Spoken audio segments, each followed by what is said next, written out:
You're tuned in to Horror Slop, where the stories are rotting, truth is twisted, and sleep, forget about it.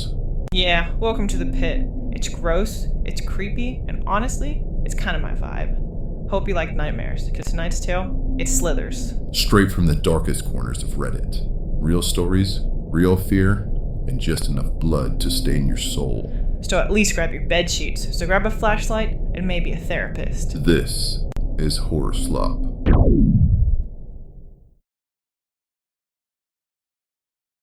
Every night starts somewhere, and this is where yours begins. First story, first chill. Let's see if you make it to the end.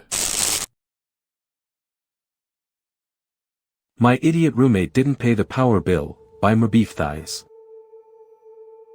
I remembered thinking, camping. This is pretty much camping. I hate camping. I would crawl in bed and hopefully we would have power in the morning. I wanted to brush my teeth first, so I felt along the walls and found my way into my en-suite bathroom. The first thought I had was that the power was back on. The air conditioner must have turned on and the air pressure moved the door and made it whine. Then I realized the light in my bedroom hadn't turned on. Someone in the apartment.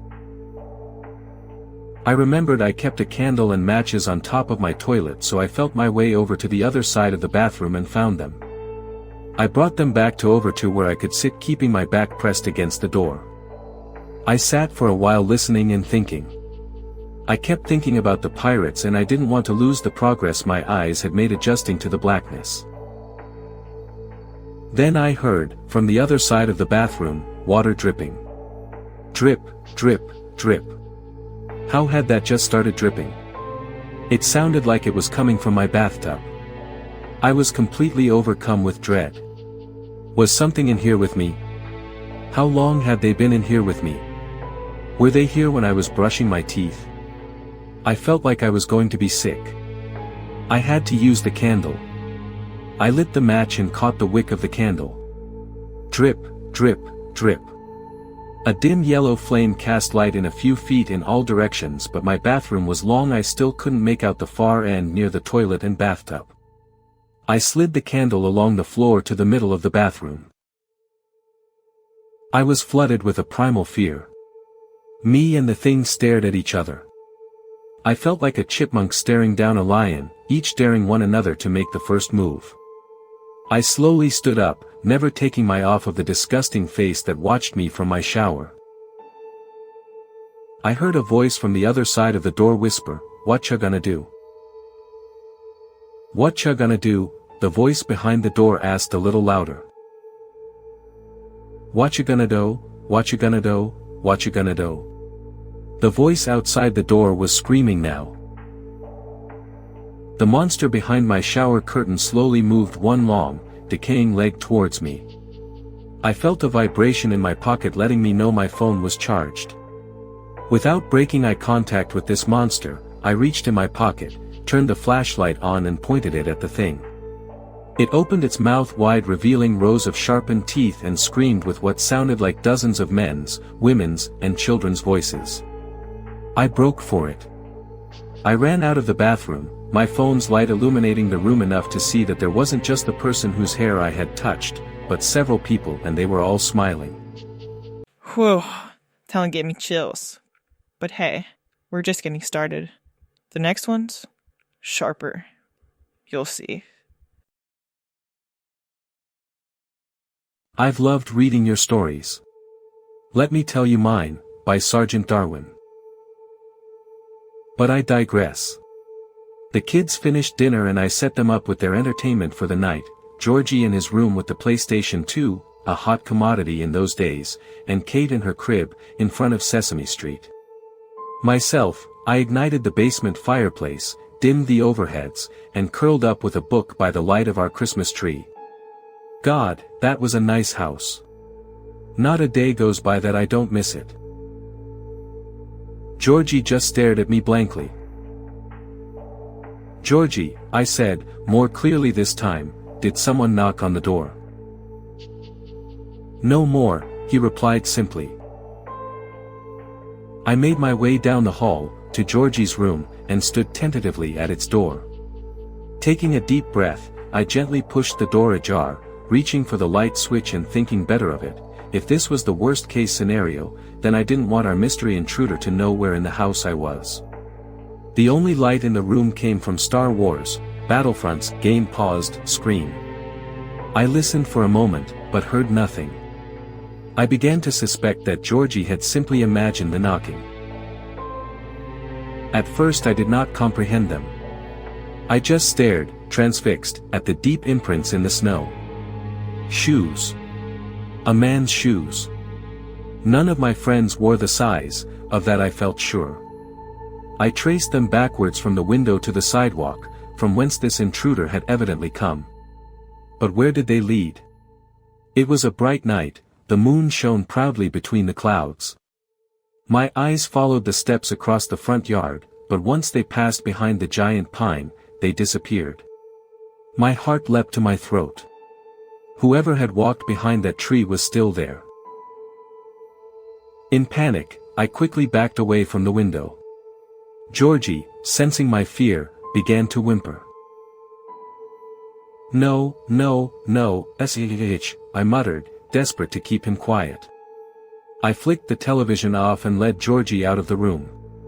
I quickly pulled Kate from her crib, powered her TV down as well, and carried her down the stairs in the blackness. "Can't see," Georgie said, and Kate began to cry. I shushed her hurriedly as we descended. Once in the basement den, I unplugged the Christmas tree so that the only light in the room came from the embers of the dying fire. I sat Georgie down on the couch and settled Kate in his arms. "Sit right here," I directed, staring into his eyes. "Don't move, do you understand? Do not move. I need to call the police." I would have called my parents, but this was 10 years ago, and they didn't have cell phones. So I took the stairs quickly and quietly, tiptoeing to the phone hanging from the wall of our living room. I picked up the phone and dialed 911, but I heard nothing. Silence. I slammed it on the receiver and picked it up again. Again. Nothing. Tentatively, I walked into Kate's room and peeked out the window. My first glance was toward the tree, of course, where the footprints stopped, but now they continued. Sometime while I was herding my siblings downstairs, whoever was behind the tree had moved. I followed the footsteps across my frozen front yard to a man, standing, near the driveway. He was looking right at me. We stood still, silently staring, for what seemed like an eternity. My heart thrummed in my chest, and I felt nauseous. For the first time, gazing into this man's eyes from afar, I began to consider the possibility of my death. I thought of my dad's brother, who was killed in an accident at age 11. Forever 11. Never growing up. Frozen in time, in the memories of all who knew him, as a soul of eternal youth. At this, the tears flowed freely once more. "Please don't hurt us," I begged in a sobbing whisper. I knew he could not hear me.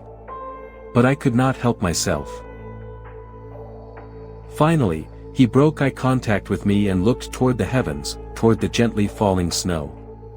He was saying something, but what, I could not hear.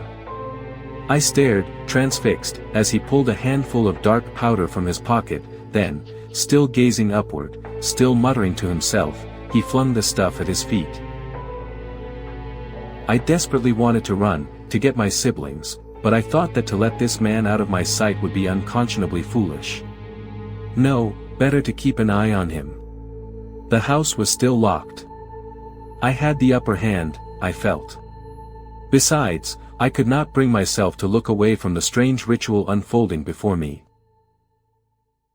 A thin red line appeared along his abdomen, and blood of the deepest shade began to dribble from the wound. The streams trickled down his belly and fell ungracefully upon the black powder at his feet. At this, the man stared skyward once more, face contorted in a gruesome smile. He was sobbing uncontrollably, and mucus ran freely from his nostrils, but he looked happy. Beyond happy, elated. My stomach churned in revulsion. This man was in ecstasy. I watched, almost entranced by this bizarre unfolding, when the man's face changed suddenly. He looked directly at me once more, and his eyes appeared unhinged.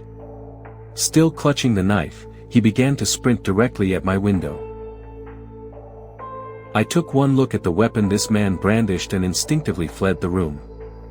I slammed the door shut behind me, and was halfway down the stairs when I heard the window shatter. The man screamed, loudly, in pain, as I reached the basement. I locked the door behind me, and ran to Georgie and Kate. No more screaming, I agreed in hushed tones, stroking his hair in an effort to calm him down. Kate, meanwhile, seemed happy as a clam. I strained, listening intently. Is he inside the house? I still clung to some naive hope that he had injured himself on the glass and had retreated, or perhaps he had been weakened by his self-inflicted wound. Finally, I heard it, the subtle but unmistakable sound of footsteps upstairs. He was indeed inside the house, and by the sound of it, was trying to be quiet. I silently guided Georgie and Kate into a storage closet and closed the door behind us, manipulating the handle to make as little noise as possible. We stayed there for about 5 minutes, listening to the ceiling creak threateningly above us. Then, I realized, I don't know why it took me so long, that we were not trapped. We still had a way out. I saw in my mind's eye a window well, in the bathroom down the hall, the only access our basement had to the outside world. He's here, the man shrieked hysterically. How dare you hide from him? I flung the window open, stood on the toilet, and placed Kate gently in the shallow window well. Then I stepped off, and told Georgie to get on. Cold, screamed Georgie as I led him, barefoot, through the snowy grass. Bathroom light on, he said pleadingly. He was obsessive about turning off lights and electronics before leaving, and he was correct, we had left the bathroom light on in our haste. I ignored him and rushed us down the frozen pavement, stepping on sharp rocks and sticks and not even comprehending it. Adrenaline surged through my veins. I didn't know what we were headed toward, all I knew is what we were headed away from. The snow was falling much harder by this point. I could already see it collecting in a pile on Kate's head. Her nose was beet red and dripping with snot, I needed to get her inside. But where? I looked ahead and saw a light, off in the distance. The Garland's house. I'd said maybe a grand total of 6 words to Mr. and Mrs. Garland my entire life, but that was our one option. It was in their house that we would seek refuge. My house was now around the corner and out of sight, but I did not let up the pace until Georgie tripped on something and landed in a dark puddle. Hey, he screamed indignantly, looking back at his stumbling block. In the glow of the distant street light, I could see, Georgie had fallen into blood. A dead man lay, face up and eyes open, on the sidewalk. Snow had fallen onto most of him, and he had been mostly invisible until Georgie's feet had connected with his midsection. I remembered the dark stain I had seen on our intruder's knife. Come on, I pled, wrenching my eyes away from the grisly scene as I pulled Georgie to his feet. We ran for another 60 seconds, maybe, and finally reached the Garland's front door. The window into their parlor was open and a fire was roaring. Mr. and Mrs. Garland sat, drinking tea, in cozy armchairs. I pounded ferociously on their door, they answered together, utter bewilderment stamped on their faces. The man he killed, the man lying on the sidewalk, was a friend of my father who lived 2 streets over.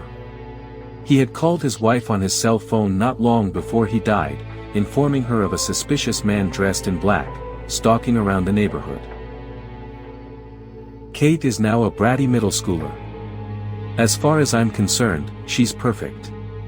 Georgie, now 21, hasn't changed a bit, but he loses his mind if someone knocks on a window. As for me, I'm a bit of an adrenaline junkie now. I climb mountains with narrow trails and steep ridges, I go cave diving in places where you shouldn't, all, I think, in an attempt to recreate the fearful intensity of that one snowy night long ago. But it never works. The closest I come is when I'm alone, in my room, in the dead of night, when I'm reading your worst stories about your worst times, and the things that chase you in your dreams. 10. Still with us? Good. That last one was just the warm-up. Let's go deeper. I Think I'm Dating a Goose, by Fainting Goat. Okay, so to start with, my boyfriend hates birds. Yes. I know. Why would I date someone with so obvious a character flaw? But honestly, I didn't know how bad it was at first. It was just this little quirk, like LOL you don't like this cute little robin. Who doesn't like cute little robins? He'd complain about how they were dirty and obnoxious and I'd write it off as nothing more harmful than a pet peeve like disliking the noise of other people chewing or hating the word moist. That was our first fight. I told him that was a cruel thing to do. He defended it by saying pigeons are nothing but dirty flying rats. I finally resorted to saying he scared me by throwing the rock past me with no warning, and besides that, I didn't hate birds and I was upset by people being mean to them. So he apologized and said he wouldn't do that anymore. So a bit of a red flag there. But I didn't have any other obvious reasons to dump him yet, so I tentatively stayed in the relationship. Maybe he had some issues with birds, I thought. Let's be honest, some birds can be mean. Maybe he was attacked by a swan as a child or something. He seemed willing to compromise with me and work on it, so that was a positive sign. And at that moment, I remembered how earlier this summer a bunch of geese had been killed on the road. It's the main road leading past the grocery store. 4 lanes. Right where the speed limit goes up to 45 miles per hour. There's a couple runoff ponds next to the parking lot, and so of course the geese love it there. There's signs up to not feed them so they don't get aggressive, and people respect that. We leave them alone and they leave us alone. But sometimes they do cross the road and it's a big holdup as all 4 lanes come to a stop, because everyone complains about the geese but no one wants to actually hit them. Except one day someone did. Someone swerved, and you can see the tire tracks where they cut across the other lane and into the middle turn lane, to hit a flock of geese. And not just any geese. Juveniles that were too young to fly. I didn't think much of it at the time, but my boyfriend cleaned his car really well shortly after that. I remember him showing up at my house and his pickup was cleaner than I'd ever seen it. I guess I never made the connection between those poor geese dead on the road and his pickup truck until after the incident in the parking lot.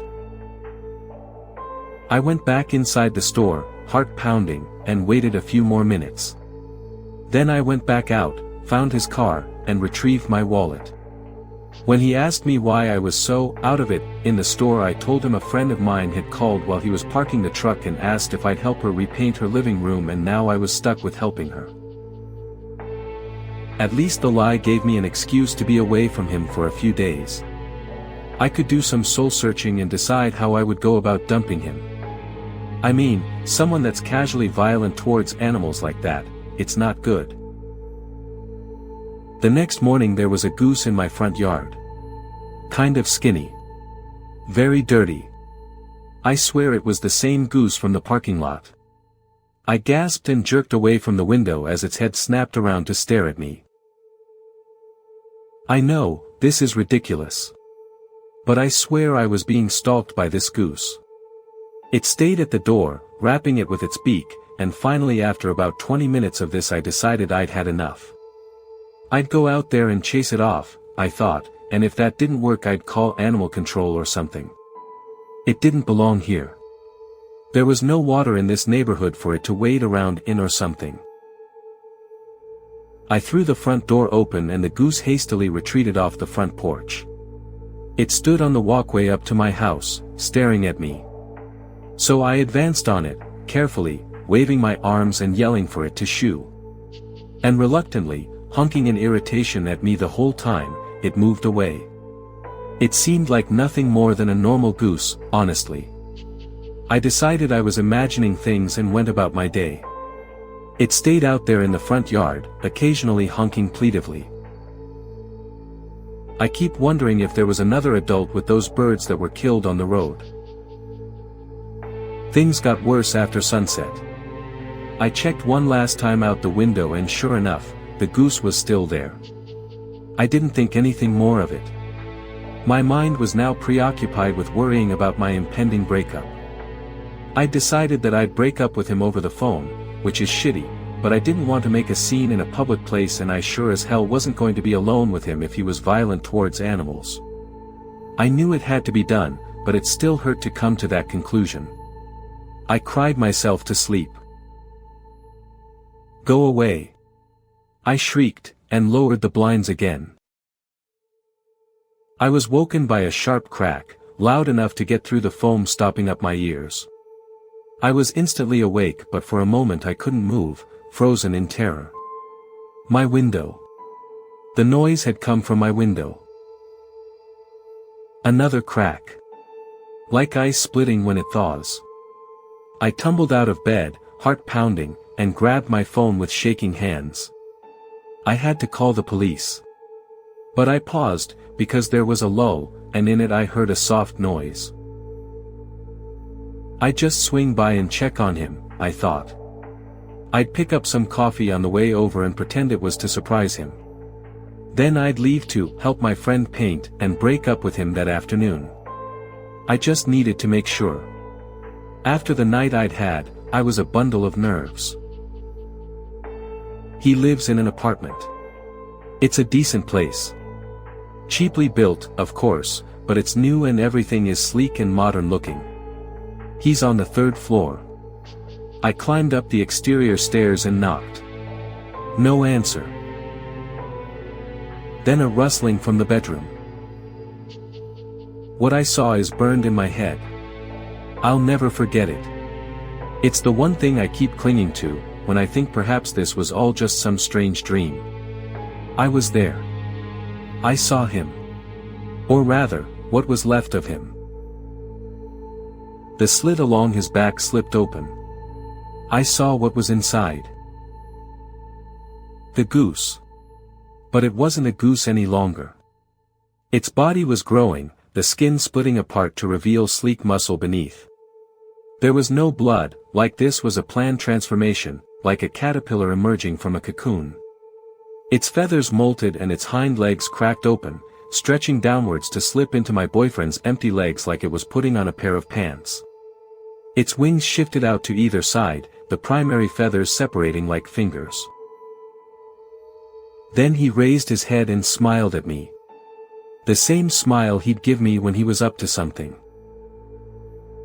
They came and I waited anxiously at the far end of the parking lot as the police officer went up to the 3rd floor apartment. I saw the door open and my boyfriend stuck his head out. They talked. And the police officer came back to where I stood by the car, crying silently, and told me everything was fine. The window was broken by some kids playing baseball in the parking lot, my boyfriend had claimed, and his phone was out of battery. He was sorry for worrying everyone. But the smell, I thought wildly. Didn't the officer smell it? What was left of my boyfriend? I stayed by the car until the police officer left. I didn't go up to his apartment. I looked though and there he was, by the railing. He raised a hand, waved at me, and went back inside. I haven't broken up with him yet. At first, I was too afraid. Would it kill me too? Then he showed up at my house with a sack of ingredients, saying he was there to make dinner, and I didn't know what to do but let him in. I was too scared to say no. I just sat there in the living room, watching him as he prepared eggplant parmesan because apparently he's a vegetarian now, he says. We had dinner, it was fine, he acted like he always has. Except. He likes birds now. That's not my boyfriend. I know it's not. But. I like him. He makes me laugh. I don't really mind not eating meat either. He's been teaching me how to cook vegetarian meals. Sometimes I see him look out the window though, towards the sky, and he looks so sad. Then he realizes I'm watching him and he smiles and acts like nothing is wrong. Sometimes I look at him and I see my boyfriend's bedroom again, covered in blood. I see his smile, staring up at me from the floor, as the rest of his body wriggled and writhed as its new occupant put him on. My chest feels tight and I feel numb, and he, that thing, takes my hands and tells me that it's all okay now. That he loves me. And I'm too scared to say that I can't keep acting like he isn't something else. I don't know what to do. Anyway, let's lighten the mood with something fun and... Nah, just kidding. It gets worse. Hit it. Awful, I muttered, rubbing my eyes. Were you awake all that time? How long was I out for? Taking a look at the car radio's display, he replied, 6 hours I think. And no, not exactly. I pulled over soon after you fell asleep to take a short nap, but I couldn't really rest. I'm a bit of an insomniac anyways. And I called the others and told them to stay away from the park. No. Feeling kinda dizzy, I replied before perking up. Wait, did you just say Mitchell knows what's up? What do you mean by that, personal? I get that, I muttered. Dale pulled up by a house on the very end of the street. We're here, he said curtly. We got out of the truck and walked up to its porch. The house was huge. Of course, that wasn't too much of a surprise, but I hadn't expected it to be this pretty. Lush, green lawn reached from the edge of the sidewalk all the way up to the porch. The yard held a swing set, a tall tree and a trampoline. 3 small children were happily jumping around on the ladder while another one was sitting on the swing. They're my brothers, Dale told me, looking over at them with a fond smile. As we got closer, he called out to them. The kids immediately stopped their playing and came bounding over to us, gathering around my manager. None of them were even tall enough to reach up to his waist, but they grabbed onto his arms anyways. Dale was looking extremely uncomfortable by now. His face had taken on the color of an overly ripe apple and he gently attempted to remove himself from the man's embrace. I remember suddenly noticing that they looked very alike, the same sandy hair, the same square jaw, the same brown eyes. A little later, we were sitting at the table in Dale's family's kitchen. Their home was just as pretty from the inside as it was out. I had been thoughtfully introduced to Betty and Rick, Dale's mother and father, as well as to Bridget, Dean's wife. She is a beautiful red-headed woman hailing from Ireland, as openly proven by her strong accent. Dean and Bridget's children were playing tag outside in the backyard. I could hear them giggle and shout through the open window. Rick was leaning against the kitchen cupboard. Ever since we had told him what had happened, he hadn't stopped shaking his head in disbelief and distress. This is beyond confusing. The contract has been violated by both sides, if not broken entirely, he stated in his gruff, hoarse voice. Warren, he wasn't meant to take you on his own. Let's see. I think it's pretty obvious that the ones underground started to dislike ever since you began to threaten Moth and Mulberry physically.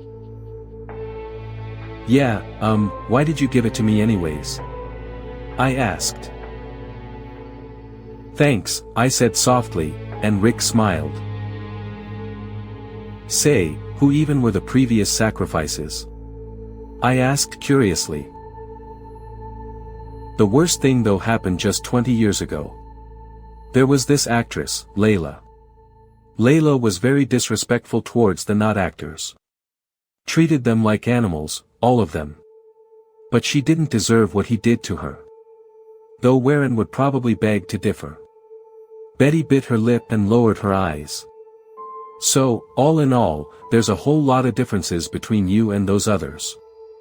I mean, you didn't do anything wrong until very recently, and you're not part of the family. That doesn't have to mean anything, Bridget suddenly spoke up. Your story reminds me of something, actually. Back when I lived in Ireland, my home was close to a fairy ring. Sometimes, some of them would come out to see the light of day. I'm certain I even saw some of them a couple times. But my older sister actually got chosen by one of them. Her voice had shrunken into a secretive whisper. I noticed her acting strange. Like she was high or something. She would go outside every day, and every time, she'd be gone for a little longer. Then one day, she just didn't come home at all. We asked the neighbors who lived a little closer to the ring, and they swore up and down they saw her with a man with the head of a dog. They described her to seem weirdly enchanted by him. It's obvious that he took her. I haven't seen her ever since. I've read about a ton of such incidents. Fae sometimes take a liking to humans. Ones they find pretty or appealing. They train them to follow them around, they drug them with their magic, they keep them like slaves or pets. I dared not break her gaze. I swallowed. Well, I don't want to be anybody's fucking pet, I said, trying to sound firm, but my voice faltered and broke. You won't, Dean assured me with a warm smile. We'll work this out somehow. Let's just stay positive, okay? Unless of course you had already started to turn, Dale interjected offhandedly. Alright, dear, calm down, Betty said softly, placing her hand on my shoulder. The turning process takes 9 days at the very least, and all those who have been turned beforehand had to stay in the park while it happened. Plus, you're still wearing that necklace. Seems to be pretty helpful. We have enough time to sort this out. Let's just focus on what to do next. I spun around to look at him. What? You mean he's followed us here? Are you the only one who can hear those underground? I asked.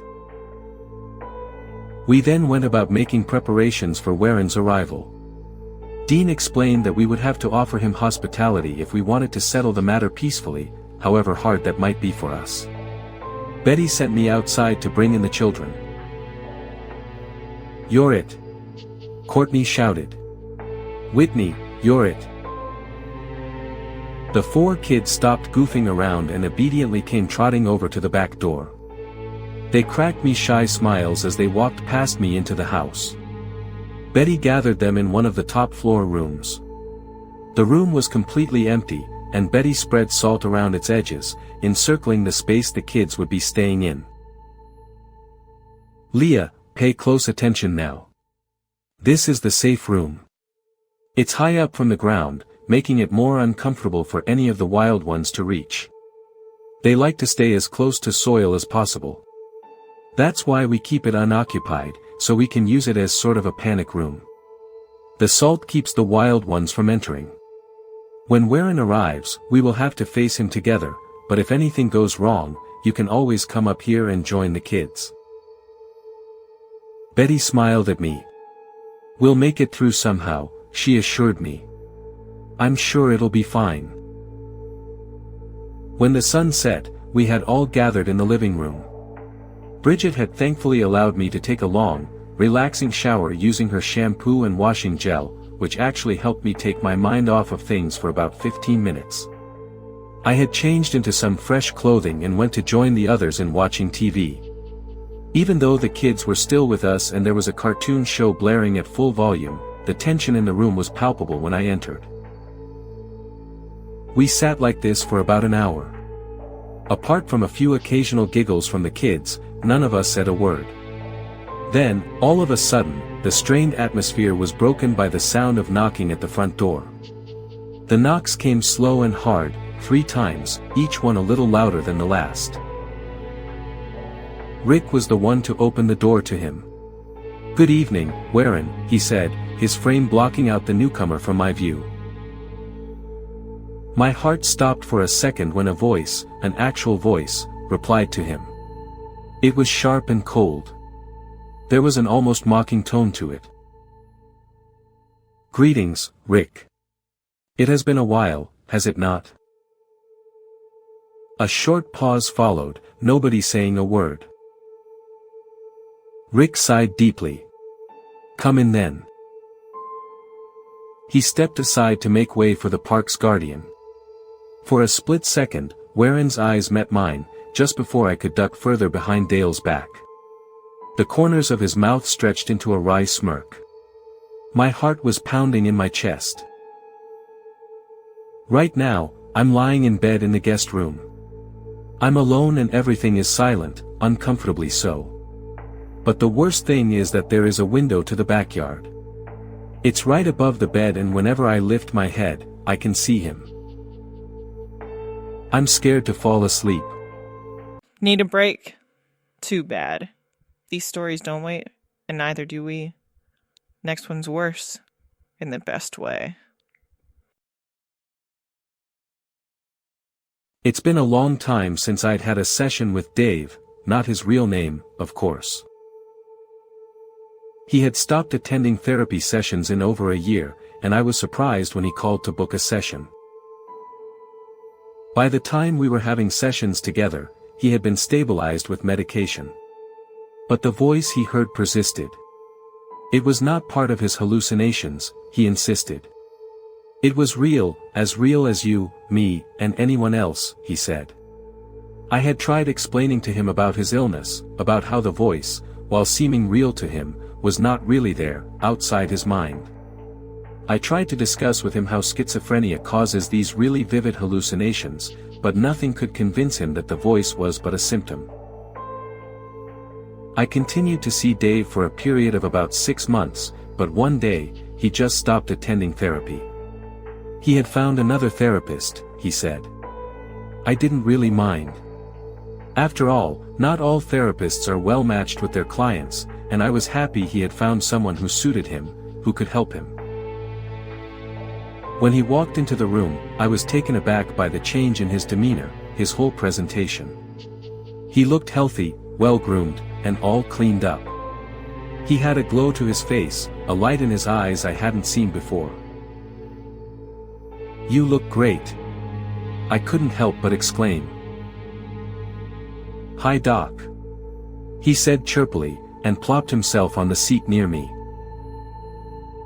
Hi Dave. Again, you look great. I'm guessing things have been good. With it? The treatment. The suggestions. Those given by my therapist. He smiled and leaned forward slightly. You were right.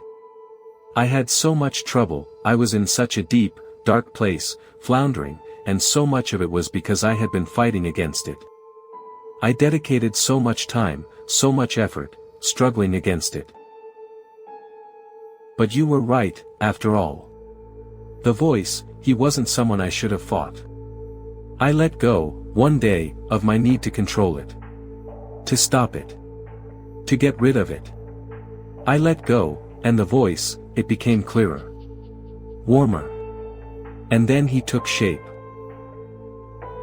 He'd taken form before, but it had been a hazy blur, something I tried to ignore, willing it to disperse in my sight. But after I embraced his presence, he took a solid form, and he finally appeared to me, clear as day.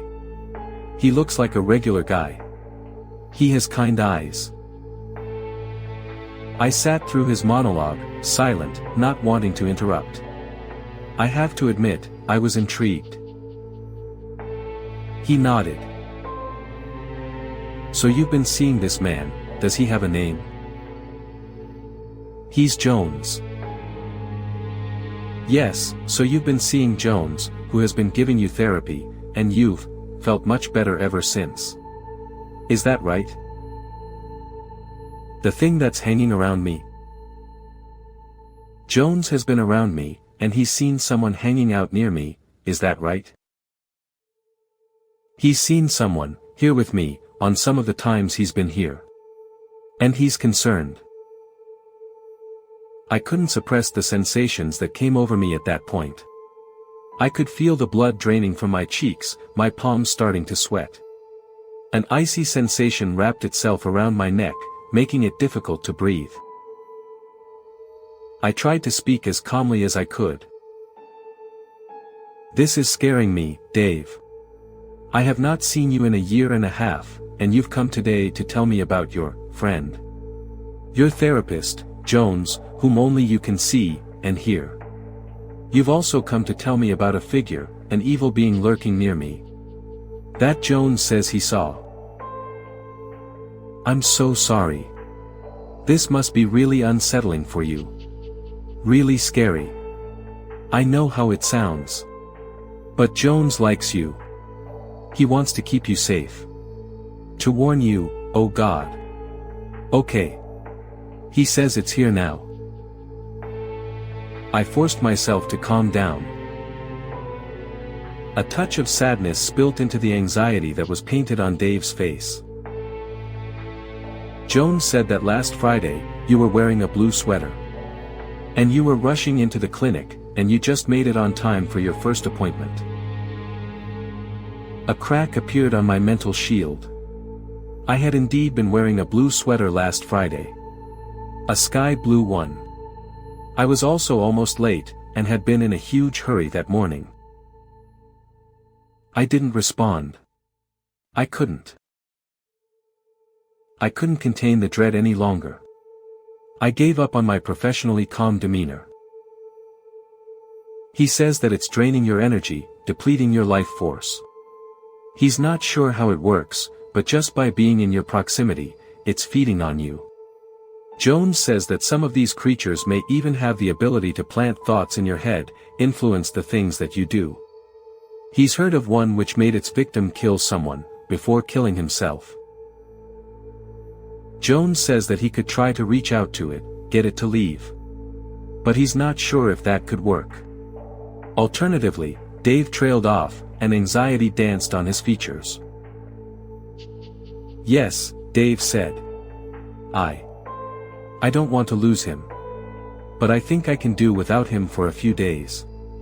Maybe even a few weeks. Would you be willing to take him on?" The conversation was getting out of hand.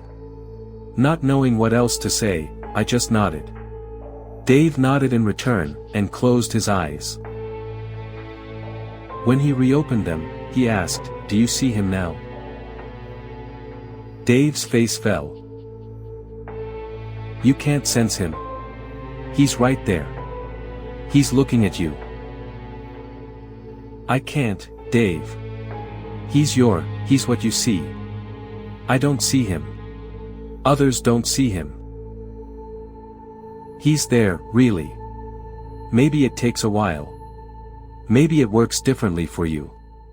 Me and him, we're naturally in tune. Maybe you're not of the same wavelength." I nodded, not wanting to push him too far. Dave seemed resigned, but he eagerly agreed to set another appointment in a few days' time. He seemed sure that I'd be able to see his truth soon. Mixed in with my relief, I also felt a deep heavy sadness as I bade him goodbye. He was deeply ill. He was entrenched in his delusions, and his hallucinations were becoming stronger, much stronger than when we'd first met. He was so steeped in his beliefs that it had swayed even me. I wasn't sure what I could do for him, other than continue to suggest that he revisits his psychiatrist to titrate his medication. I felt incredibly drained after the eventful session with Dave. I powered through the remaining sessions I had with other clients, and gratefully piled myself into my car at the end of the long work day. I nearly fell asleep at the wheel, but managed to get home safely with the help of heavy metal music. Finally, I could relax, and eat my dinner in front of the TV. Just some brainless binge-watching ahead. "Who are you? Get out of my house!" I yelled, scrambling to grab my mobile phone. "Are you okay?" Her face was etched with alarm. "This man." She stared at me, uncomprehending. "What man?" I stared at her, and at Jones. She followed my gaze, then looked around. I stopped her from making the call. I made up some excuse about being drained, tired, and on medication, about how that must have made me see things. I just needed to sleep, I told her, and ushered her out of the house. I couldn't afford to be seen by others as having lost my mind. My career was at stake. She was puzzled and concerned, but didn't push. She agreed to leave, but was firm that she would check in on me again in the morning. It's still here with you. It's grasping onto your back. I think we need to get started on getting rid of it.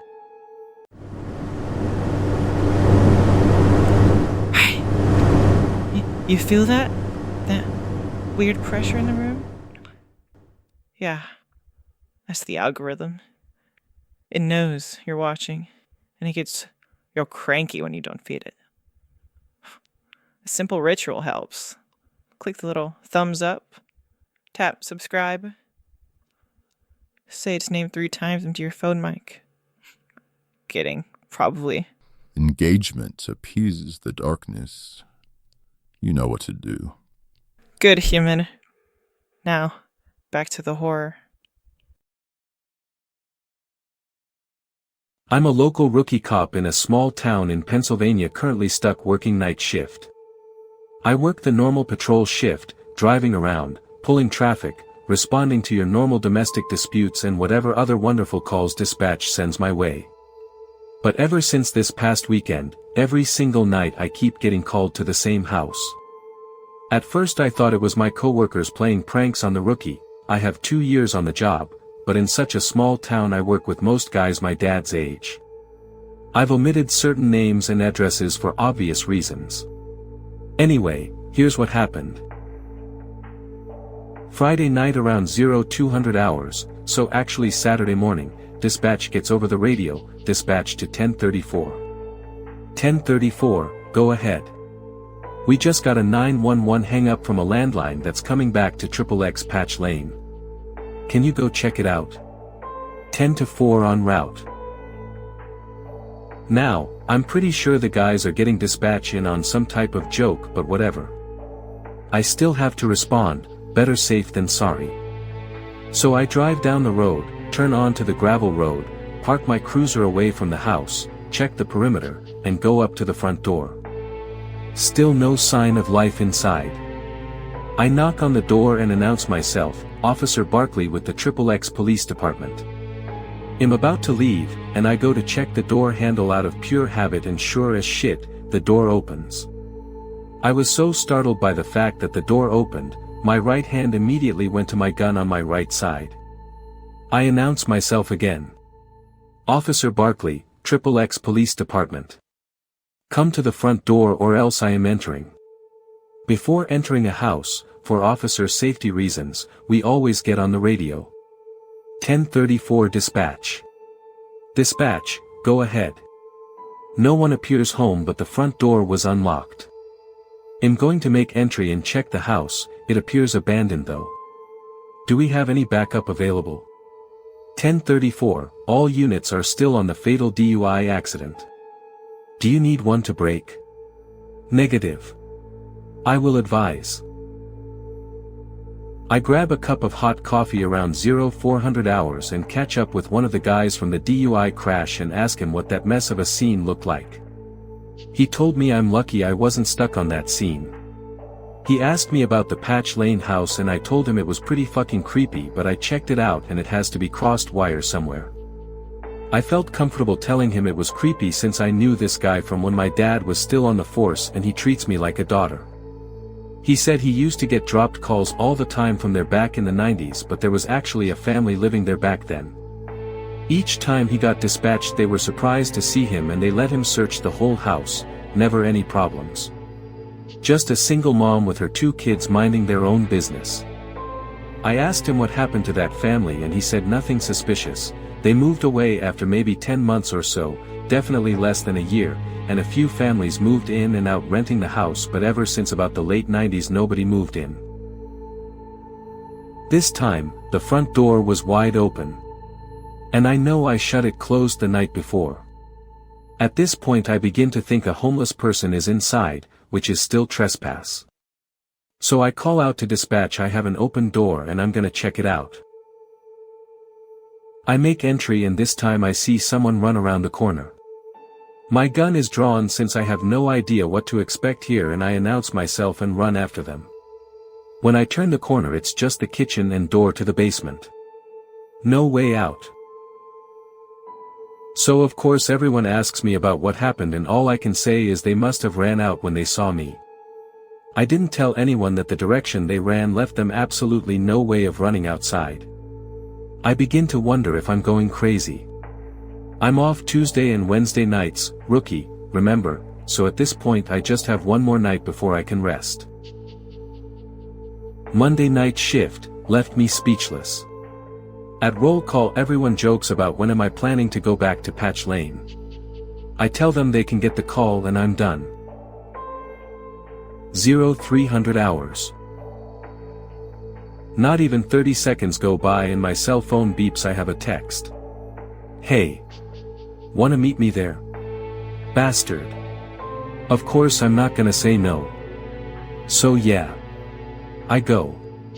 10:34 to dispatch, you can add me to 1045's call. 10 to 4. We show up the same time and this time the front door is wide open again. Awesome. We both clear the first floor, then the top floor, and make our way into the basement together. Nothing. We find a corpse of a young female, bloated, fresh. The body naturally bloats about 2 to 4 days after death and traps gases, that's where the odor comes from. We call for backup, and medical examiners show up on scene. Tomorrow will be my first night back and I'm not sure what to expect. Alright, quick break before our next story. Let's check in with our resident spooky dude. Hey, you ever smile, or is your face just stuck that way? I smiled once. The sky bled. A child vanished. Never again. Okay, drama. Maybe next time just try a dad joke. Knock knock. They never made it to the door. Wow. Fine, stay moody. Anyways, back to the darkness. This next one's got teeth. Today my dad finally allowed me to start using Reddit. He's been very nervous about this. He even wrote me a list of subreddits not to look at. Of course that makes me really curious, but I always do what Daddy says, so there's no way I'm actually gonna check any of them out. I said I was well and asked to hold the duck. She gave it to me and then asked how my day had been so far, what I'd had for breakfast, that sort of thing. It was just small talk. Then she asked me if I'd had that dream again. They scare me for a little while, but all in all, they're just dreams. That's what Daddy says. Dr. Ellie frowned. That's what your daddy says, huh, she repeated. Right. I know I ask you this a lot as well, but has your dad ever done anything to hurt you? I shook my head no again. Dr. Ellie didn't look satisfied. Well, that's good. Why would my dad do something like that? I asked. That's sad, but my dad isn't like that. You don't like my dad, do you? Dr. Ellie tensed up a bit. That's not true. Your dad and I have a history though, we go way back, so to speak. And there's a lot I can't tell you because it's, well, between him and me and our colleagues, you know. I told her I didn't get that at all, but she didn't want to tell me anything else. Our time was up after that anyways, so I got back out where Dad was waiting for me. I saw him and Ellie glare at each other for a split second through the open door. But the really weird thing happened afterwards. I wanted to take a nap, so Dad came with me to tuck me in. He stayed by my bedside until I was already half asleep before turning to leave. I heard him shut the door behind him, and just 1 second later, he gasped. I sat up immediately, startled. What are you doing here? I heard him hiss at whoever was outside with him. Could ask you the same thing. I thought you'd agreed on giving her space. The voice was Dr. Ellie's. She didn't sound like she does when she talks to me though. She sounded angry. Jack, what exactly do you think you're doing? The hell you will. Because I heard my door being locked. Have the only key to her room as of now. She's asleep in there, so if you try and talk to her from out here like an idiot, I'll tell her it was all a dream. Meanwhile, I'll be off and get security, and when I come back, you'll be rid of your job, I promise. Dad sounded really casual when he said this, but with that kind of concealed rage people carry in their tone sometimes. Dr. Ellie didn't say anything for a little while. When she spoke up again, she sounded almost sad. This is sick. You are so sick, Jack. Dad let out a sigh of relief. I'm gonna get lunch now, he said to Dr. Ellie, quieter this time. You should think about what I said though. Really, think about it. I heard him walk off, followed by the clacking of Dr. Ellie's heels on the floor. I tried to sleep a little bit, but I kept thinking about the two of them. None of what they'd been talking about made any sense to me. Eventually, Dad came back to get me. I was really happy when he did because I had been getting bored.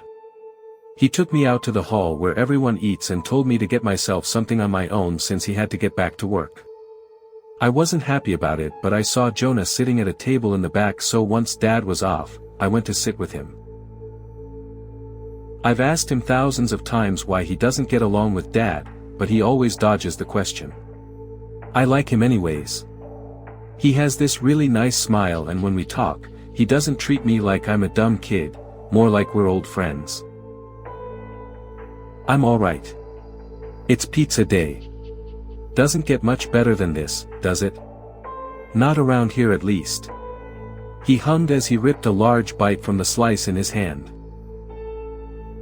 Do they make the pizza here? Wait, so this is a hospital? Never thought of it as one. Nothing. Just, something that's been going for way too long. One of these days I might just forget altogether. It's amazing, right? I can't even feel anything off about this anymore. I can move it perfectly, it looks exactly like it used to. Well, I used to have hair on it, but that's fine. Wait, what do you work as? What? I looked at him, my eyes wide with confusion. I've never had a job. Not long after, I saw my dad enter the hall.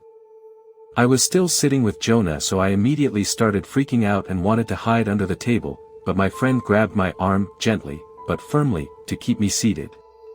My father proceeded towards us with a deep frown on his face.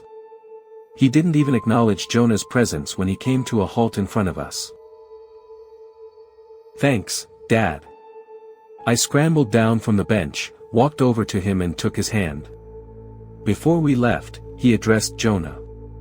I was stunned, to be honest. I was panting and crying. I remember thinking it was really hard to breathe. It sounds silly now, but I suppose I thought I was going to die. That's how terrified I was. 2 other nurses came up to us, one of them was Cassandra, another friend of mine. She pushed through to me and quickly made me swallow a tiny pill.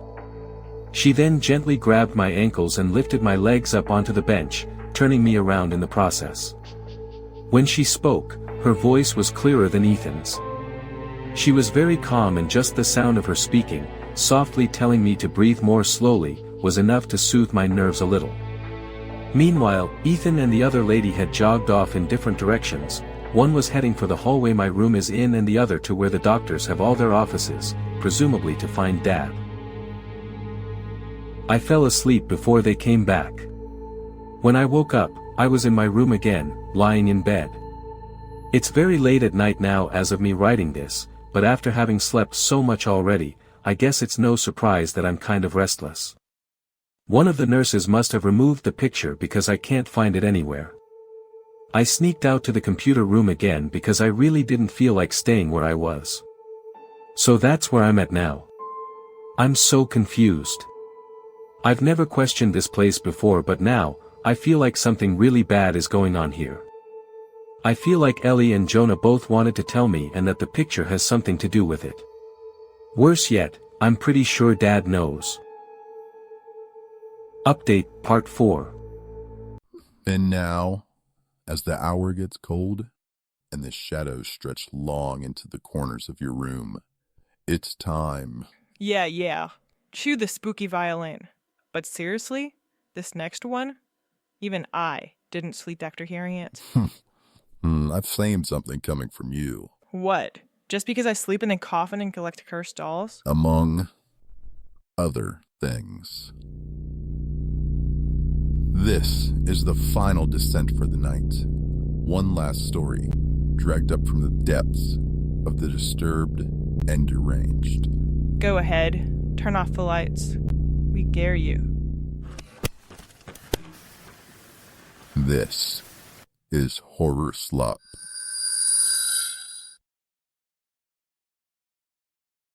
Two girls were peeking around my door frame. Foolishly, I had left it wide open, forgetting the old college rule, only leave your door open if you want to make new friends. And I was not in the mood to make new friends. One of them, an Asian girl with choppy black hair, was grinning at me. The other stood a little further back, fingering a box of Marlboro Reds. "Hey," she said, nodding at me. Her voice was smooth and raspy at the same time. "Did you just move in?" "Cool." "Well, she needs to know." "Yeah, but we haven't even asked her name." "My name's Arden," I said. "Did they tell you?" I blinked again, my face blank. I didn't know about any rules, besides the typical renting ones. I had signed the lease after, at best, skimming over it. The landlord was a skinny woman who smelled of ashes, and I was fairly certain she had never developed the facial muscles necessary for smiling. I wasn't about to ask her any follow-up questions, especially when the rent was so cheap. The other girl laughed nervously. "Where did you move here from?" I ignored her. "What rules?" "Something happens here every night," she began, pulling out my rickety office chair and sitting down. "Something weird. Someone walks down the street," Gianna said, her voice reminding me of a camp counselor telling a scary story around the bonfire. "That one, right down there." She pointed at my window. "It's someone different each night. They scream for help for about an hour. But we aren't supposed to help them." I just stared at her. I felt a small chill run up my spine. I didn't know what to make of all this. "It happens at a different time every night," the other one said softly. "We never know when it's coming." I scoffed, leaning my elbows against my knees. "I don't believe you." The girl shrugged. "You don't have to. You'll see for yourself." The look in her eyes made me want to believe her. She seemed sincere, but I couldn't even begin to fathom what they were saying being true. It was too strange, too outlandish. I knew this wouldn't be the nicest neighborhood, but it couldn't be that bad. It had to be a prank, they had to be hazing me or something. I closed my door behind them. That night, as promised, they came back. They came dragging along two boys. One was somewhat muscular, wearing a tight black t-shirt and baggy jeans, and my eyes were instantly drawn to a silver heart-shaped locket around his neck. He smiled at me and introduced himself as Will when he walked in. The other boy was smaller but chubbier, and nervous-looking, with a buzzcut and ill-fitting cargo shorts. His name, I was told, was Mateo. The girl named Gianna came in carrying a bottle of wine, and that same slightly crumpled box of cigarettes. The other one, the girl I still didn't know the name of, was the only one who looked even somewhat apologetic.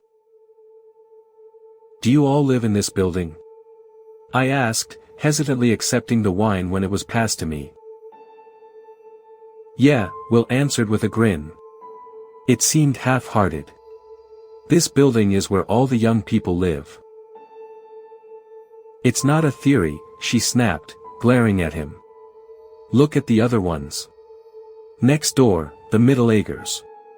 People with kids, but no grandkids. Across the street, old people. Not a single 20-something in that entire building. May, tell him. So her name was May. I looked her over, admiring her smoky eye makeup and how she tied her hair up, long strands poking out like exploding fireworks. I'm not scared. By midnight, I was a little bit buzzed, and my guard was beginning to fall. I had to admit, it felt good to have friends. I had already mentally resigned myself to a life of solitude, at least for a while, but it seemed that might not actually have to be my fate. I laughed at Matteo and Gianna's drunken argument, passing a cigarette back and forth with May, blowing the smoke out of my open window. All at once, a blaring alarm came from each of our phones, like an Amber Alert. I could hear the sound echo throughout the neighborhood, like an entire chorus of hundreds of phones going off, not just ours. I nearly leapt out of my skin. Not even Gianna laughed.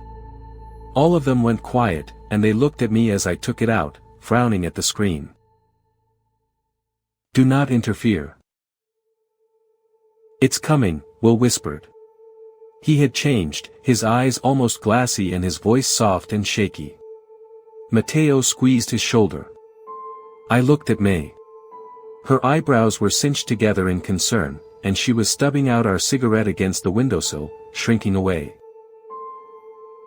It was far away, and faint, but I still heard it. A cry. It continued as it got gradually closer, louder, more desperate. Slowly, I leaned out the window. I had to see it with my eyes, had to confirm there was actually someone out there like they had said there would be. My new apartment was on the 4th floor, so it was hard to see who was down on the street without squinting. I looked back at the others, my mouth hanging open. What is this? I demanded loudly. What the hell is this? May touched my arm, trying to calm me down. I pulled away from her. We have to help him. Why can't we help him? He's just an old man. I ignored her, leaning further out the window, prepared to call out to him. Before I could open my mouth, I froze. The man down there was still now, facing our building. His head was tilted upwards, and I couldn't see his eyes, but I knew he was looking right at me. I immediately felt cold, like I was plummeting into ice water. Help me, he whimpered into the silent night air, his voice barely audible. Then he began to scream. Please, please, please, please. Do you want to tell her, or should I? Matteo asked Will. Will just shook his head. He was clutching his locket now, turning the little heart over between his fingers. Matteo sighed and turned towards me.